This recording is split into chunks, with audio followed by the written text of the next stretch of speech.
அருட்பெருஞ்சோதி அருட்பெருஞ்சோதி தனிப்பெரும் கருணை அருட்பெருஞ்சோதி. எல்லா உயிர்களும் இன்புற்று வாழ்க, வள்ளல் மலரடி வாழ்க வாழ்க, கொல்லா விரதம் குவளை எல்லாம் ஓங்குக, நல்லோர் நினைத்த நலம் பெறுக, நன்றி நினைத்து எல்லோரும் வாழ்க இசைந்து.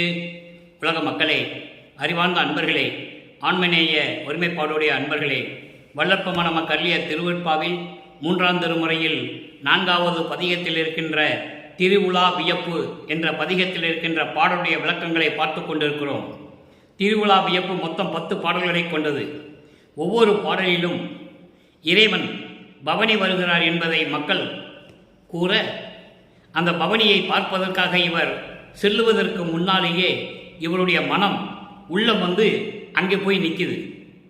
எல்லாரும் சொல்கிறாங்க, தியாகராஜ பெருமான் பவனி வரப்போகிறார் என்று சொல்லும் பொழுது இவர் எழுந்து செல்வதற்கு முன்னால் இவரது உள்ளம் அங்கே போய் நிற்கிறது. இவர் மனசு அங்கே போயிடுச்சு, இவர் மட்டும் உடம்பு மட்டும்தான் இங்கே இருக்குது, மனம் அங்கே போயிடுச்சின்னு சொல்கிறாரு. இதற்கு முன்னால் மற்ற பதிகங்களிலே நாம் பார்த்த பாடலுடைய சுருக்கம் என்னவென்றால், இந்த சமயங்களும் மதங்களும் மார்க்கங்களும் சூழ்ந்திருந்த காலகட்டங்களில் தன்னை யார் என்று தெரியாத நிலையில் இந்த மண்ணுலைக்கே வருவிக்க உற்று அருட்பெருஞ்சோதி ஆண்டவரால் ஒரு தாயின் வழியாக இந்த மண்ணுலைக்கே வருவிக்க உற்று 9 ஆண்டுகள் கழித்துதான் இறைவன் தன் மகனை ஆட்கொள்ளுகிறார். அப்போ இறைவன் ஆட்கொண்ட பிறகு மறைப்பு நிலையை நீக்கினாரே தவிர மற்ற அருள் எதுவும் கொடுக்கவில்லை. அப்போ இவருடைய மனம் ஏங்குகிறது. ஏன் பிறந்தேன், ஏன் இந்த மண்ணுலைக்கு வருவிக்க உற்றேன் என்ற நிலை அவர் மனதிலே இருந்து கொண்டே இருக்கிறது. அந்த காலகட்டங்களில் வல்லப்பமானவர்கள் குழந்தை பருவத்திலேயே, அதாவது 9வது ஆண்டில் இறைவன் ஆட்கொண்ட பிறகு, தன்னுடைய மறைப்பு நீங்கிய பிறகு இறைவனை பார்க்க வேண்டும் என்பதற்காக திருவெற்றியூர் செல்லுகிறார். அப்போ திருவெற்றியூர் சென்றவுடனே இவர் காட்சி கொடுக்கிறார், அப்புறம் மறைந்து விடுகிறார். அதன் பிறகு தெருவழியில் நின்று கொண்டிருக்கும் போது, பவனி வரும்போது இவர் திருவெற்றியூரிலே தெருவிலே நின்று கொண்டிருக்கிறார் நமது இறைவன் வல்லற்பமானவர்கள். அப்போ தியாகராஜ பெருமான் இவரை பார்த்த உடனே தெருவழியாக ஓடுகிறார். திரும்பி பார்க்காமல் ஓடுகிறார், தெளிவாக சொல்லுகிறார். திரும்பி பார்க்காமல் ஓடிவிடுகிறார். ஐயோ, இறைவன் ஓடுகிறான் என்று சொல்லி இவரும் பின்னாலேயே ஓடுகிறார். ஆனால் அவருடைய ஓட்டத்தை இவரால் பிடிக்க முடியவில்லை. திரும்பி பார்க்காமல் ஓடுகின்றார். அவர் ஓட்டம் பிடிக்க ஒண்ணாதே என்று சொல்லுவார். அந்த பாடலுடைய விளக்கத்திலே நாம் பார்த்து விட்டோம்.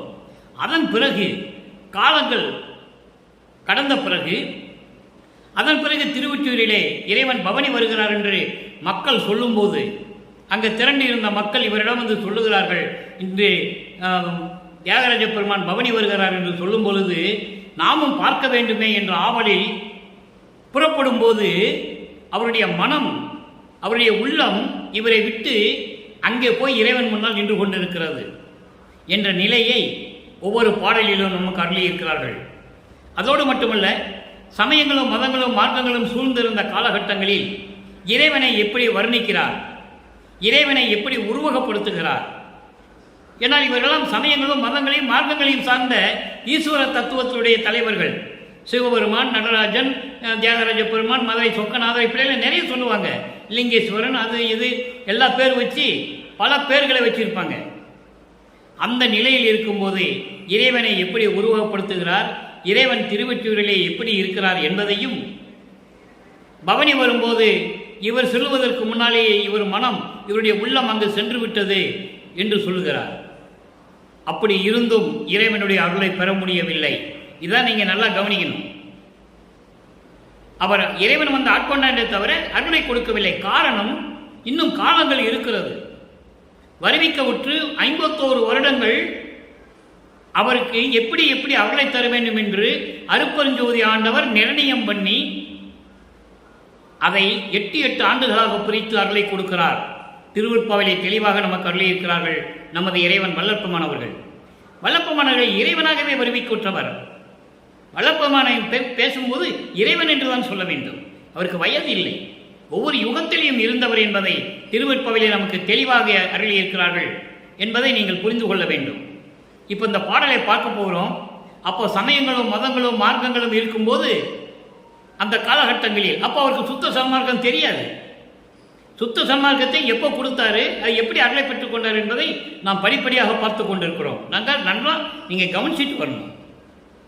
அப்போ அந்த காலகட்டங்களில் இன்று நாம் பார்க்க வேண்டிய பாடல் 7வது பாடல், 3வது திருமுறை.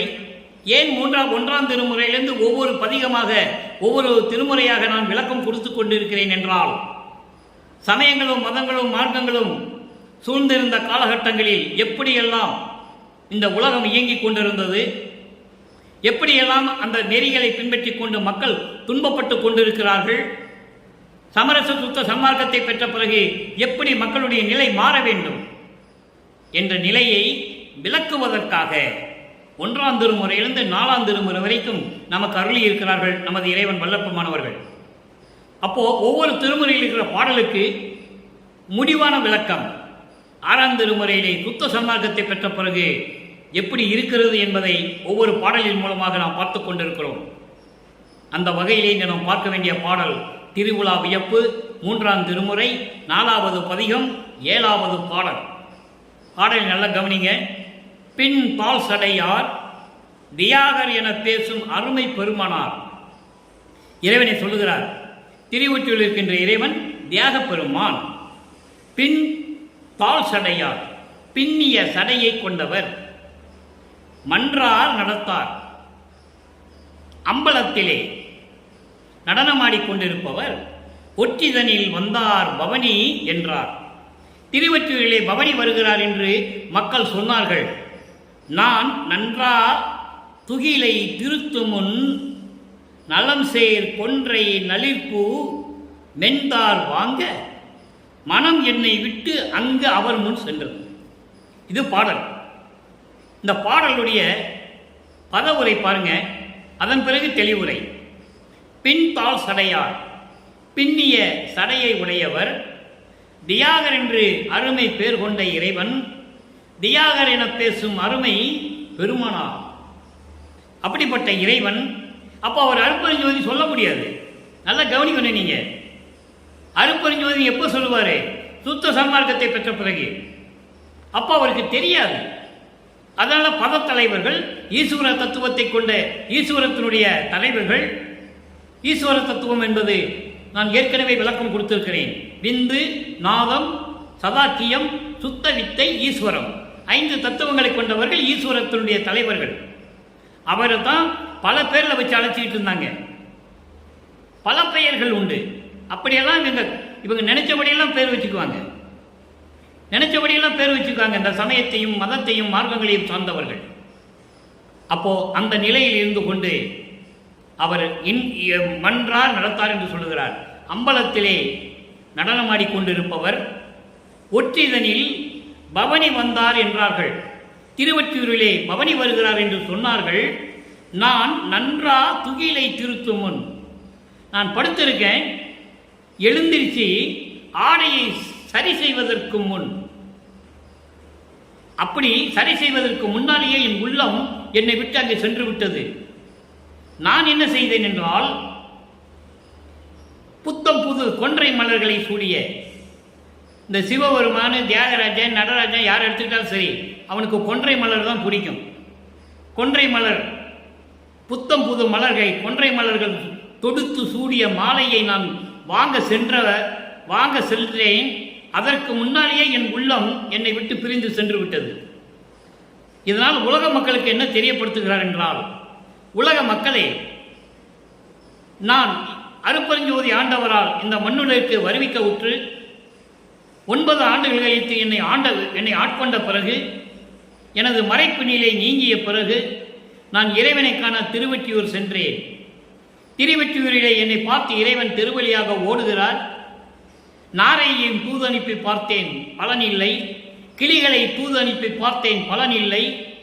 என்னை பார்த்து திரும்பி பார்க்காமல் திருவழியாக ஓடுகிறார், பவனி வருகிறார் என்று மக்கள் சொன்னவுடனே நான் படுத்திருந்த நான் எனது ஆடையை சரி செய்வதற்கு முன், கலைந்து விட்ட ஆடையை நான் சரி செய்வதற்கு முன்னாலேயே என் மனம் என்னை விட்டு சென்று விட்டது. நான் புத்தம் புது மலர்களாகிய கொன்றை மலர்களை சூடிய மாலையை வாங்க சென்றேன், அதற்கு முன்னாலேயே என் உள்ளம் என்னை விட்டு சென்று விட்டது என்று சொல்லும் பொழுது ஆவலோடு இருந்தேன் என்று சொல்லுகிறார். இறைவனுடைய பவனியை பார்ப்பதற்கு நான் ஆவலோடு இருந்தேன் என்பதை இந்த பாடலிலே விளக்கமாக நமக்கு அருளியிருக்கிறார்கள். இப்போ இந்த பாடலுடைய பதவுரை பார்த்து விட்டோம், பொருள் வரி வரியாக விளக்கம் பார்த்தோம், தொகுத்து தெளிவுரை நன்றாக கவனியுங்கள். அழகான விண்ணிய சடையை உடையவர் தியாகராஜர் என்று சொல்லப்படும் அருமை பெருமானார் அம்பலத்திலே இருக்கின்றவர், அருள் நடனம் புரிந்து கொண்டிருப்பவர், ஒற்றியூரிலே பவனி வருகிறார் என்று மக்கள் சொன்னார்கள். அதை கேட்டவுடனே நான் படுத்திருந்த நான் எழுந்து எனது ஆடையை சரி செய்து கொண்டு கொன்றை மலர்கள், புத்தம் புது கொன்றை மலர்கள் தொடுத்த மாலையை நான் வாங்க சென்றேன். அதற்கு முன்னாலேயே என் உள்ளம் அவனுடைய பவனியை பார்ப்பதற்காக சென்று விட்டது. அவ்வளவு ஆவலோடு நான் இருந்து கொண்டிருக்கிறேன் என்று உலக மக்களுக்கு தெரிவிக்கிறார். எனவே அன்பர்களே, இந்த பாடலுடைய பொருளை பார்த்துட்டோம். உலக மக்களுக்கு சொல்லுவது போல இந்த பாடலை நமக்கு அருளி இருக்கிறார்கள்.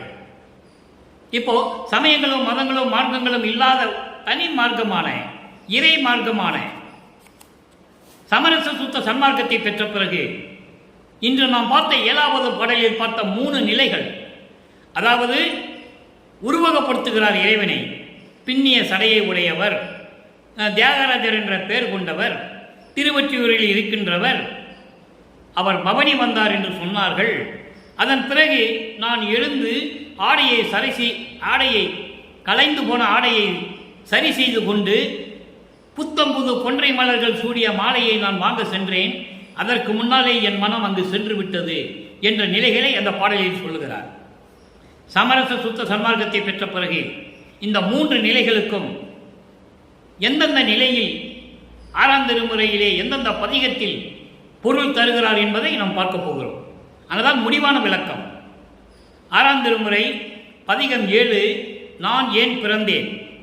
நான் ஏன் பிறந்தேன் என்பது இந்த பிறப்பு அவத்தை, இந்த பிறப்பு துன்பத்தை பொறுக்க முடியாமல் மனம் வருந்துதல். அதுதான் ஏன் பிறந்தேன் என்ற தலைப்பில் நமக்கு ஒரு பாடலை கொடுத்திருக்கிறார்.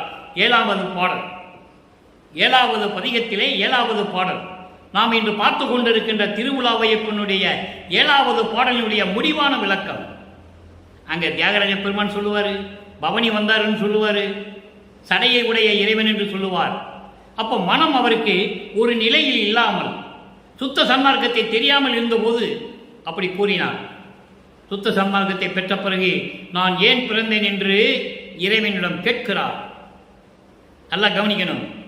பொருள் அறியே, பொருள் அறிந்தார் போன்று நடித்து இங்கே பொங்கி வலிந்து உடைகின்றேன், பொய்யகத்தேன் புலையே மருளறியா திருவாளர் உள்ளம் கயங்க திரிந்தேன்.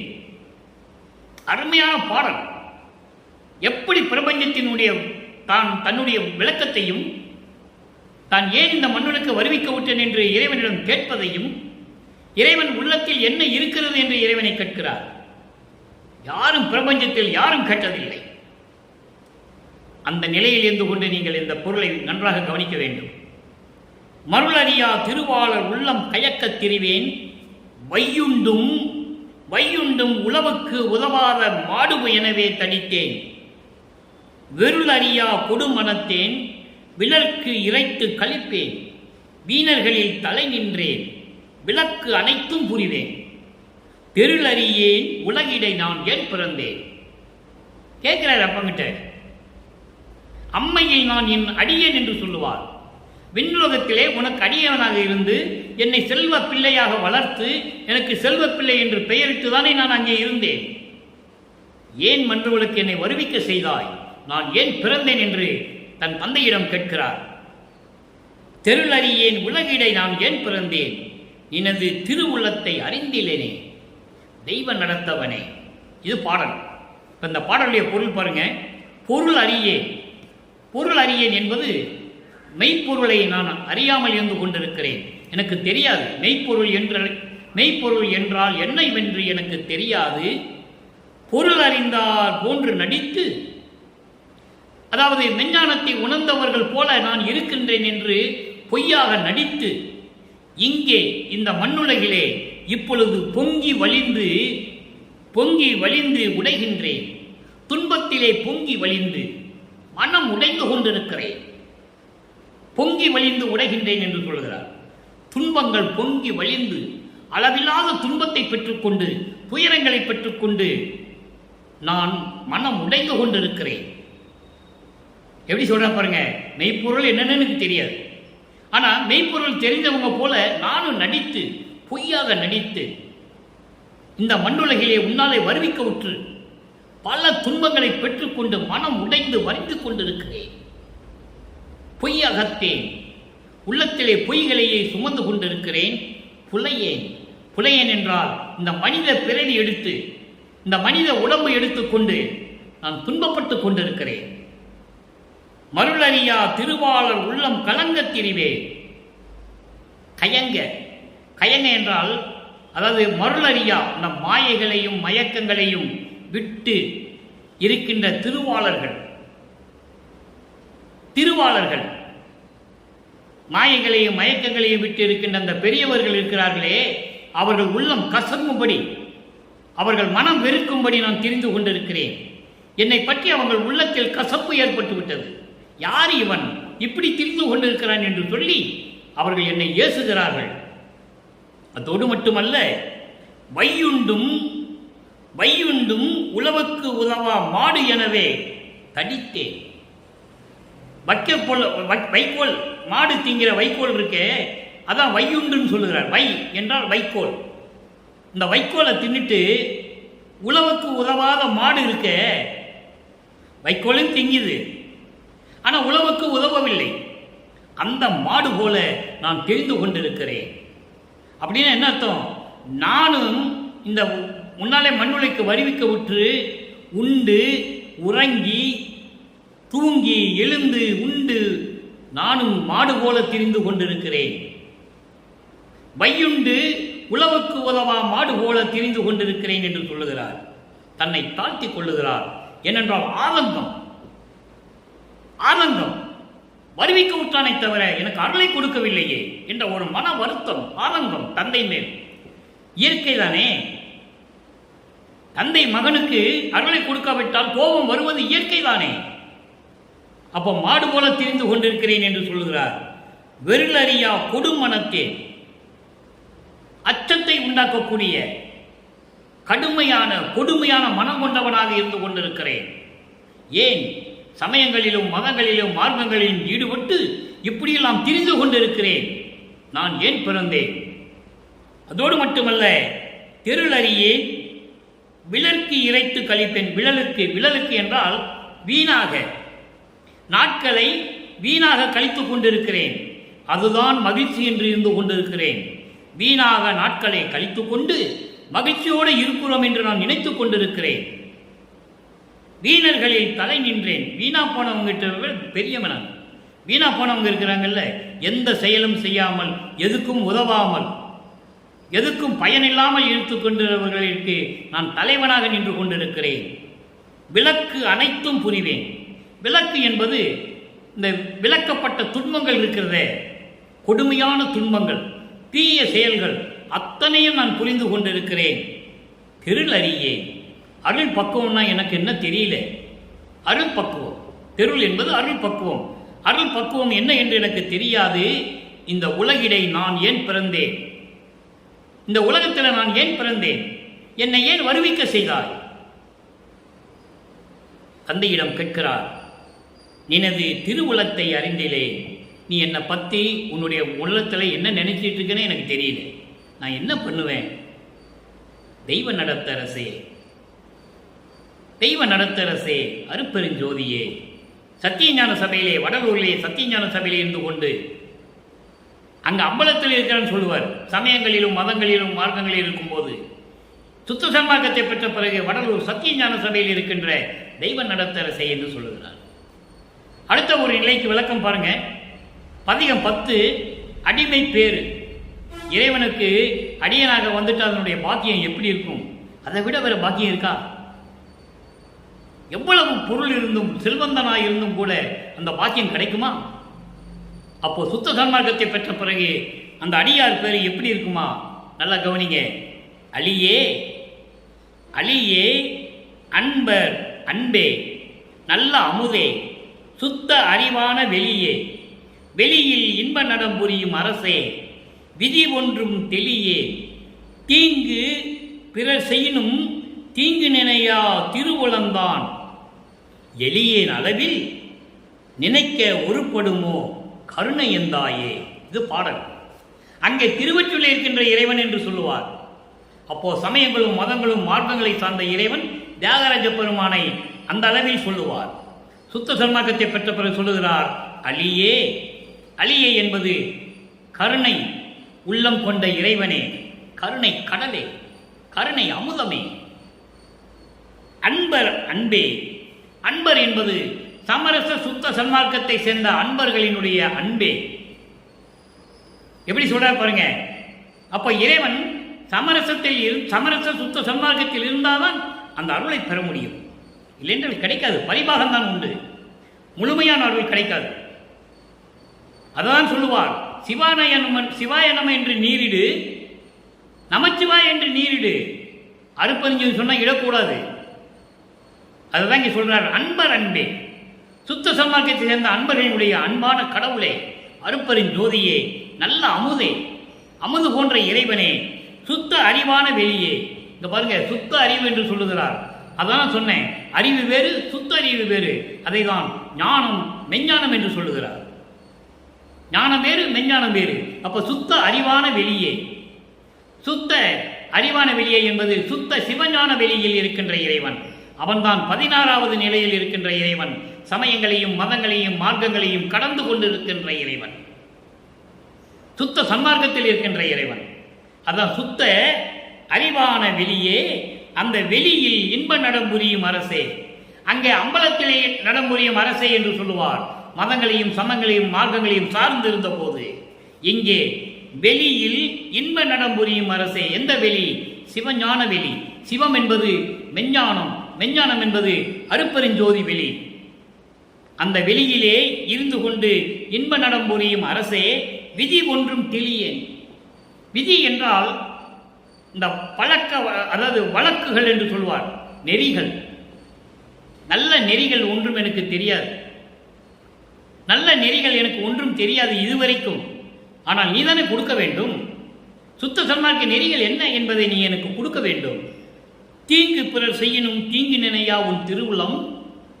தீங்கு செய்தவர்கள், தீமை செய்தவர்கள், துன்பங்களை கொடுத்து கொண்டிருப்பவர்கள், துயரங்களை கொடுத்து கொண்டிருப்பவர்களுக்கு தீங்கு எண்ணாத இறைவன் அவனை எப்படியும் காப்பாற்ற வேண்டும் என்று நினைக்கிற உன் திருவுளம் என்ன அளவில் உன் மகனாகிய நான் தீமை செய்வர்களுக்கு அருள் செய்கிற, எல்லாவற்றுக்கும் அருள் செய்கிற. ஆனால் என்ன அளவில் உன் மகனாகிய நான் நினைக்க ஒருபடுமோ, நினைக்க ஒருபடுமோ, இதெல்லாம் எனக்கு கிடைக்கும், அருள் கிடைக்கும் என்று நான் நினைக்க முடியுமா?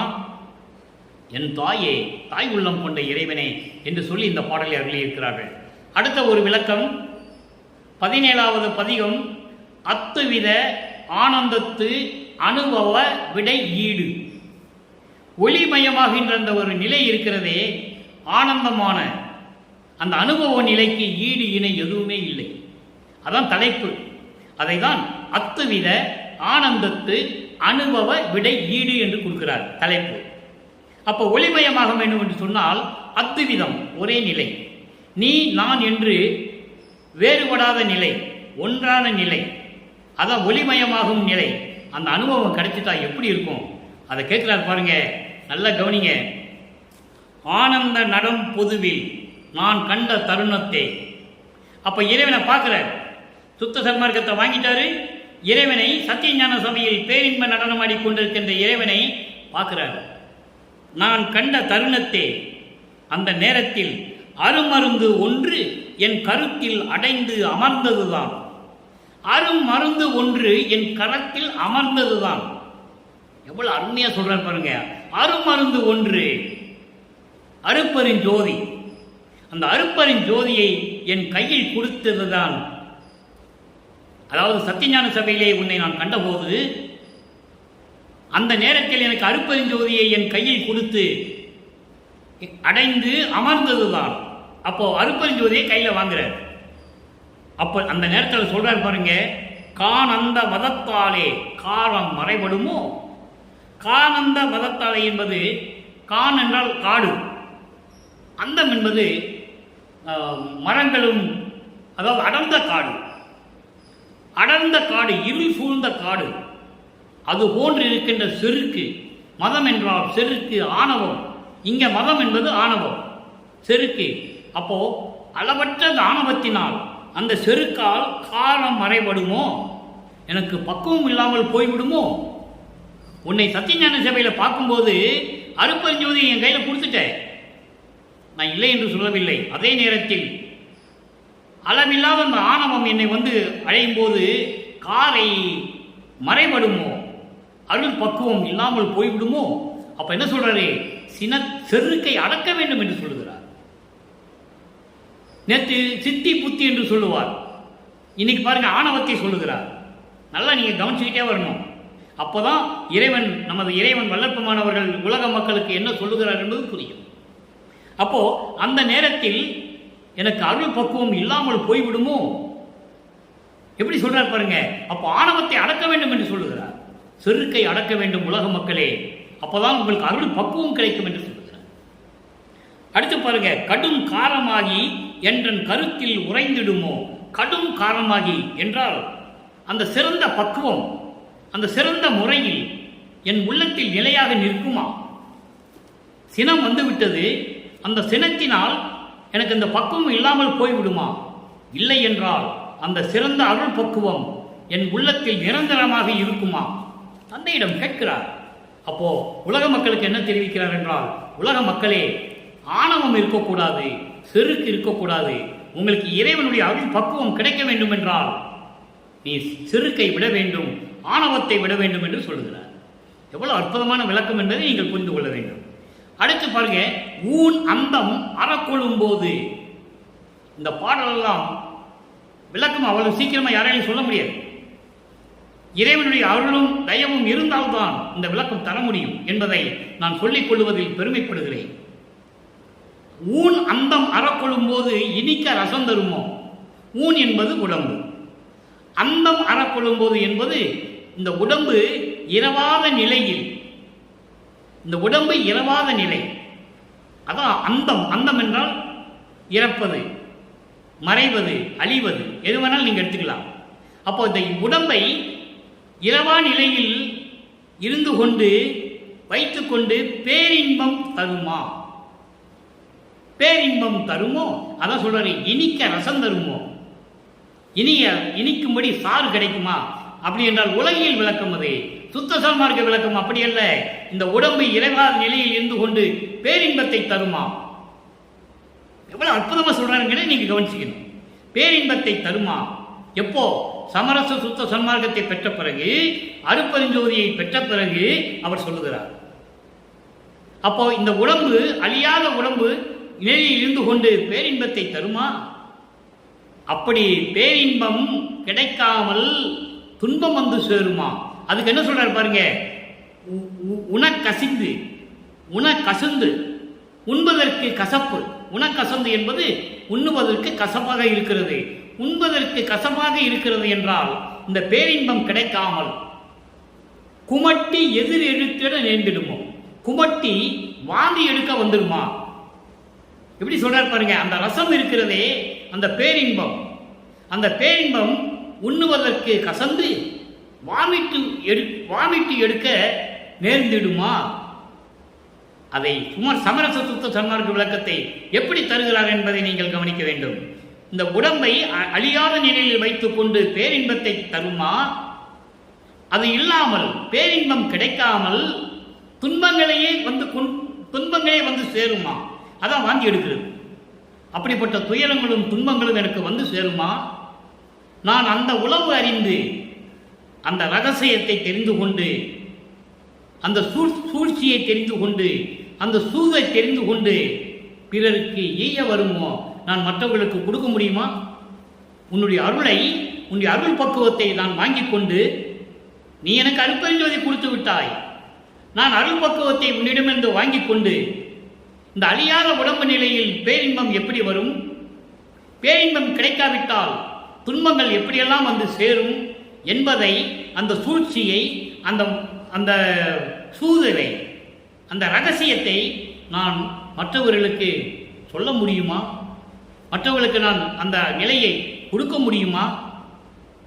நல்ல திருவுளம் எதுவோ வல்லது அறிந்திலேனே. உன் உள்ளத்தில் என்ன வைத்துக் கொண்டிருக்கிறாய்? உன்னுடைய அருள் வல்லமையை பற்றி நான் இன்னும் தெரியாமல் விழுந்து கொண்டிருக்கிறேனே, எனக்கு விரைவில் வந்த அருள்வாயாக என்று சொல்லி இந்த பாடலை நமக்கு அருளியிருக்கிறார்கள். எவ்வளவு அற்புதம் பாருங்க! யார் சொல்ல முடியும்? யாருமே சொல்ல முடியாது. ஆக இறைவனுடைய இன்பத்தை பெற வேண்டும். இறைவனை இன்பத்தை பெற வேண்டும் என்றால் ஆணவத்தை விட வேண்டும். அந்த ஆணவத்தை விட்டுவிட்டால் சிறந்த பக்குவம் கிடைத்துவிடும். அந்த பக்குவம் கிடைத்துவிட்டால், அருள் பக்குவம் கிடைத்துவிட்டால், இந்த அழியக்கூடிய உடம்புகளால் பேரின்பம் கிடைக்கும். அந்த பேரின்பத்தை நாம் வாங்காவிட்டால், இறைவனிடமிருந்து அந்த பேரின்பம் கிடைக்காவிட்டால் எப்படியெல்லாம் துன்பங்கள் வந்து சேரும்? இந்த சூழ்ச்சியை எல்லாம், இந்த ரகசியங்களை எல்லாம் நான் தெரிந்து கொண்டு மற்றவர்களுக்கு சொல்ல முடியுமா? மற்றவர்களுக்கு கொடுக்க முடியுமா? உன் திருவுளத்தில் என்னதான் நினைத்து கொண்டிருக்கிறாய்? எனக்கு ஒன்றும் தெரியலையேன்னு சொல்லி முடிகிறார். இறுதியாக ஒரே ஒரு விளக்கம். 112வது பதிகம் மெய்யருள் வியப்பு. மெய் அருள் வியப்பு என்பது இறைவனுடைய அருளை பெற்ற பிறகு அது எப்படி இருக்கிறது, அதனுடைய வியப்பு என்ன, அதிசயம் என்ன என்பதை 7வது பாடலில் நமக்கு அருளியிருக்கிறார்கள். 3ஆம் திருமுறையிலே 4வது பதிகத்தில் இருக்கின்ற 7வது பாடலுக்கு முடிவான விளக்கம் மெய்யருள் வியப்பு. அங்கே திருவிழா வியப்பு என்று பெயர் வைக்கிறார், இங்கே மெய்யருள் வியப்பு என்று சொல்லுகிறார். அரசே, உன்னை அணைக்க எனக்குள் ஆசை பொங்குதே. எளிமையாக சொல்லுவார். அருட்பெரும் ஜோதியே, உன்னை அணைத்துக் கொள்ள எனக்குள் ஆசை பொங்கி வழிந்து கொண்டிருக்கிறது. அணைப்போம் என்னும் உண்மையால் என் ஆவி தங்குதே. எப்படியும் இறைவனிடம் சேர்ந்து கொள்வோம், இறைவனை அணைத்துக் கொள்வோம் என்ற உண்மையில், அந்த உண்மையின் அடிப்படையில், உண்மையின் தத்துவத்தால் என் உயிர் வாழ்ந்து கொண்டிருக்கிறது. உன்னை அணைக்க ஆசையாக இருக்கிறது அருட்பெரும் ஜோதியே. அந்த உண்மையினால் நம்ம அணைத்துக் கொள்வோம் என்ற உண்மை இருக்கிறது. அது உண்மைதானே? அப்போ அந்த உண்மையினால் தான் என்றைக்காவது ஒரு நாள் உன்னை அணைத்துக் கொள்ளுவேன், உன்னோடு இரண்டரை கலந்து கொள்வேன் என்ற ஆசையினால், அந்த உண்மையினால், அந்த உண்மையின் தத்துவத்தின் அடிப்படையில் என் உயிர் வாழ்ந்து கொண்டிருக்கிறது. என் ஆவி தங்குதே என்று சொல்லுகிறார். போகுதே என்று சொல்லவில்லை, பிரிந்தது என்று சொல்லவில்லை. என் ஆவி தங்குதே, என் உயிர் மகிழ்ந்து கொண்டிருக்கிறது, வாழ்ந்து கொண்டிருக்கிறது. அதோடு மட்டுமல்ல, இருள் பெரும் மாயையை விண்டேனே. இருள் பெரும் மாயையை விண்டேனே. இருள் பெரும் மாயை என்பது சமயங்களிலும் மதங்களிலும் மார்க்கங்களிலும் சொல்லப்பட்ட நெறிகளிலிருந்து விடுபட்டு, அந்த அறியாமையிலிருந்து விடுபட்டு, அந்த மூட நம்பிக்கையிலிருந்து விடுபட்டு நான் நிலையில் நின்று கொண்டிருக்கிறேன். விண்டேனே, எல்லாவற்றையும் தள்ளிவிட்டேன், விலக்கிவிட்டேன், ஒதுக்கிவிட்டேன். எப்படி வேணாலும் நீங்கள் எடுத்துக்கொள்ளலாம். ஆக சமயங்களையும் மதங்களையும் மார்க்கங்களையும் விட்டு விட்டேன் என்று சொல்லுகிறார். அதனால் மக்களுக்கு எந்த பிரயோஜனம் இல்லை, எந்த பலன் இல்லை, எந்த பயனும் இல்லை என்று சொல்லுகிறார். அதான் இருள் பெருமாயை என்று சொல்லுகிறார். இருள் பெருமாயை என்பது சமயங்கள், மதங்கள், மார்க்கங்கள், அவற்றையெல்லாம் விண்டேனே, விட்டு விட்டேனே, எல்லாம் செய் சித்தியை கொண்டேனே. என்ன சித்தி? ஞான சித்தி. ஞான சித்தியை கொண்டேனே. எவ்வளவு அருமையா சொல்ற பாருங்க. இதெல்லாம் இந்த பதியம் 134வது பதிகத்திலே அம்பலத்து அரசே என்ற ஒரு பதியத்தில் இருக்கு. 50வது பாடல், 51வது பாடல். அங்கே மெய்யருள் வியப்பில் என்ன சொல்வாரு? உன்னை அணைக்க தோணுது, என்னைக்காவது ஒரு நாள் அணைத்துக் கொள்வோம் என்ற உண்மையின் அடிப்படையில், உண்மையின் தத்துவத்தில் என் உயிர் தலைத்துக் கொண்டிருக்கிறது. விரைசே பாதம் பிடிக்க என் கை விரைந்து நீளுது. உன்னுடைய அருள் மனம் கொண்ட, அருள் மனம் வீசக்கூடிய உன் திருவடியை பிடிப்பதற்கு என் கை விரும்புகிறது, கை நீளுகிறது என்று சொல்லுவார். மேவி பிடித்துக் கொள்ளும் தோறும் உவகை ஆளுது. மேவினா உன்னை அடைந்து அந்த திருவடியை பிடித்துக் கொள்ள வேண்டும் என்று தோன்றுகிறது அந்த உள்ளம். அப்படியெல்லாம் நினைக்கும் போது உவகை ஆளுதே. உவகை ஆளுது என்பது பேரின்பமாக இருக்கிறேன் என்று சொல்கிறார். அதுக்கப்புறம் தான் சொல்கிறாரு 134 பதியத்தில் அம்பலத்தரசில் என்ன சொல்கிறார் பாருங்க. அங்கே அணைக்க தோணுது, ஆசையாக இருக்குது, எல்லாம் இருக்குதுன்னு சொல்லுவார். இங்கே 134 பதியத்திலே அம்பலத்தரசைன்றல 50வது பாட்டு 51வது பாட்டு 4 வரி தான். என்ன சொல்றார் பாருங்க. அருப்பெருஞ்சோதியை கண்டேனே, அருப்பெருஞ்சோதியை கண்டேனே, ஆனந்த தெல்லமுது உண்டேனே. அப்ப அருப்பெருஞ்சோதியை பார்த்துட்டேன். 4ஆம் திருமுறை வரைக்கும் இறைவனை பார்க்கல. அப்ப சமயங்களும் மதங்களும் மார்க்கங்களும் இருந்தது. சமரச சன்மார்க்கத்தை பெற்ற பிறகு அருப்பெருஞ்சோதியை கண்டேனே. அப்போ வல்லப்பமானவர்கள் எத்தனாவது எட்டில் இருக்கிறார்? 5வது எட்டில் இருக்கிறார். 5வது எட்டு என்பது 840 33 வருடத்திலிருந்து வல்லப்பமானுக்கு வயது இல்லை. வறுமிக்க உற்ற 33வது ஆண்டிலிருந்து இந்த 41 ஆண்டுகளுக்குள் 8 ஆண்டுகள் இருக்கிறது இல்லை, அப்போதான் எல்லாமே நடக்குது. சுத்த சன்மார்க்கத்தை பெறுகிறார், அருப்பெருஞ்சோதியை பெறுகிறார், எல்லா சக்தியையும் பெறுகிறார். இறுதியில் இறைவன் அருப்பெருஞ்சாண்டவர் வந்து மகனோட கலந்து அருப்பெருஞ்சோதி ஆகிறார். அப்போ வல்லப்பமானவர்கள் அருப்பெருஞ்சோதி ஆகிவிட்டார். அருப்பெருஞ்சோதி ஆகிவிட்டார். அவர்தான் இறைவன். அதனால புரிஞ்சுக்கணும். அருப்பெருஞ்சோதி என்ற பெயர் நிலைத்து நிற்க வேண்டும், இறைவன் ஒருவன் என்ற நிலையில் இருக்க வேண்டும் என்பதற்காகத்தான் அருப்பெருஞ்சோதியை வணங்குகள் என்று சொன்னார்.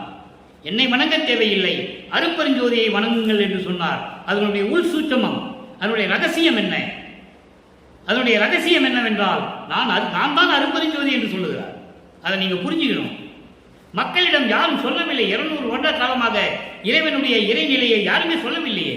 இது எப்படி அவங்களுக்கு தெரியும்? நல்லா யோசிச்சு பாருங்க. அவர் என்ன சொல்றாரே வல்லப்பமான், நான் மகனாக வருவிக்க விட்டது உண்மை. சமயங்களிலும் மதங்களிலும் மார்க்கங்களிலும் இருந்து கொண்டு நான் திருநூறு பூசிக் கொண்டிருந்தது உண்மை. சமயங்களிலும் மதங்களிலும் நான் பற்று கொண்டிருந்தது உண்மை. அப்ப எனக்கு தெரியாது. நல்ல கவனிக்கணும் நீங்க. அவரே இறைவனே சொல்லுகிறார், எனக்கு அற்ப அறிவு இருந்தது என்று சொல்லுகிறார். அற்ப அறிவு என்பது அதாவது மறைப்பு நிலை.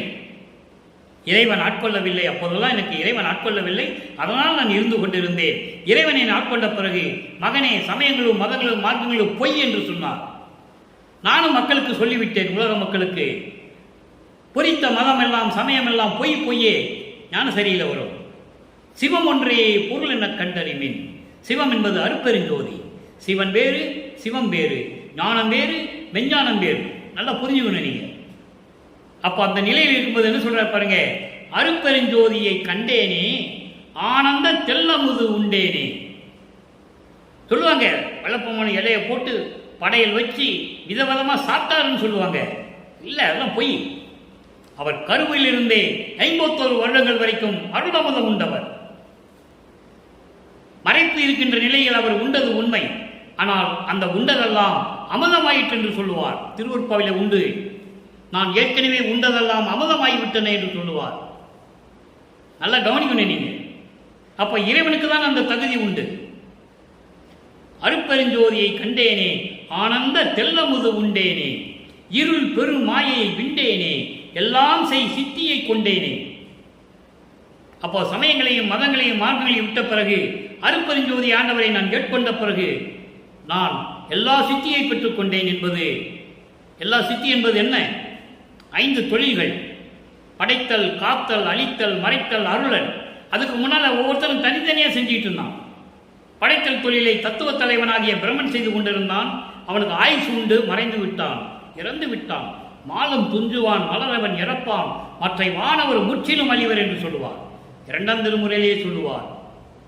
அதோடு மட்டுமல்ல, செத்து செத்து பிறக்கும் இவர்கள் என் முன் வழியிலர் என்று சொல்லுவார். வழியிலர் என்பது எனக்கு நிகரானவர்கள் இல்லை என்று சொல்லுவார். பிரம்மன் திருமால் முதல் எல்லாரும் என்னை வந்து வணங்குகிறார்கள் என்று சொல்லுவார். வாலி என்று என்னை வந்து மாலயனியோ ஆதியோர் அருட்பேர் ஆலி என குதித்து ஏத்த புரிந்தாய். அற்புதம்! நிடூழி வாலி என்று அன்றே எனக்கு சாகா வரம் ஓந்தைத்தாய் என்று அன்றே எல்லாம் சொல்லுவாங்க. இங்க வந்த பிறகு மனுஷனா பிறந்தாரு, மனுஷனா திரிந்து கொண்டு இருந்தாரு, மனுஷனா இருந்தாரு, அப்புறம் இங்க எல்லாம் வாங்கினாரு, ரூமை பூட்டிக்கிட்டாரு, ரூம்குள்ள போனாரு, பூட்டிக்கிட்டாரு, மறைஞ்சிட்டாரு. எவ்வளவு பெரிய பொய்! அறைக்குள் சென்றது உலக மக்களுக்கு தெரிவிப்பதற்காக. அவர் மறைய வேண்டிய அவசியம் இல்லை. அவர் ஏற்கனவே ஒளிபுடமாக இருக்கின்றவர், முத்தேகம் பெற்றவர், சுத்த தேகம், புராண தேகம், ஞான தேகம் பெற்றுக் கொண்டிருக்கிறவர். மதங்களும் சமயங்களும் மார்க்கங்களும் சூழ்ந்திருந்த காலகட்டத்தில் இதெல்லாம் தேவையில்லை என்று மக்களுக்கு சொல்லுவதற்காக, சமரச சுத்த சன்மார்க்கத்தில் உலக மக்களை சேர்ப்பதற்காக, இறைவனுடைய அருளை பெற வேண்டும் என்ற நல்ல நோக்கத்தில் இதையெல்லாம் இருக்க வேண்டும் என்பதற்காகத்தான் வருவிக்க விட்டார் என்பதை நீங்கள் புரிந்து கொள்ள வேண்டும். அப்ப எல்லாம் செய்யவல்ல சித்தியை கொண்டேனே, அப்ப 5 தொழிலையும் வாங்கிவிட்டேன், பிரபஞ்சத்தை இயக்கிக் கொண்டிருக்கிறேன், நான் கடவுள் நிலையில் இருக்கின்றவன், நான் தான் அருட்பெருஞ்சோதி என்று சொல்லுகிறார். அந்த நிலையை நீங்கள் புரிந்து கொள்ள வேண்டும் அன்பர்களே.